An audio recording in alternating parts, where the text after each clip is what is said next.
ការក្នុងយប់ងងឹតដៃកាន់ទូរស័ព្ទចិត្តគិតតែឈឺសារឆាត់មួយប្រែជាក្តីសង្ឃឹមសារឆាត់មួយប្រែជាក្តីសង្ឃឹមទោះដឹងថាគេ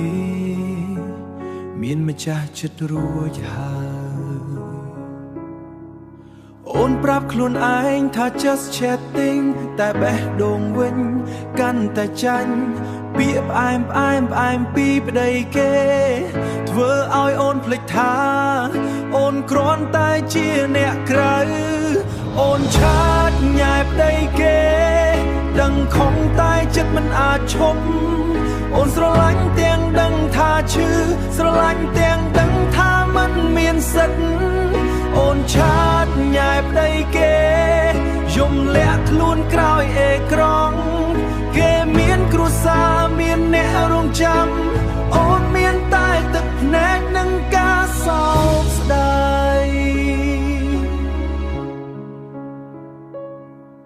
ពេលគេ offline អូននៅតែរួងដូចមនុស្សល្ងងរងអ្វីមិនមែនរបស់ខ្លួនស្នេហាអូនគ្មានឈ្មោះហៅគ្រាន់តែជាស្រមោលក្នុងជីវិតគេអូនចង់បាញ់ឈប់តែចិត្តមិនស្ដាប់ចង់លុបឆាតទាំងអស់ចោលតែពេលគេ message មកវិញបេះដូងអូនក៏ចាញ់ដដែ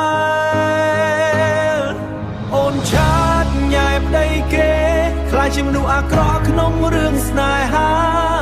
អូនមិនចង់បំផ្លាញគេណាតែអូនក៏មិនអាចបាញ់ឈប់ការឈឺនេះបើថ្ងៃណាអូនបាត់ទៅ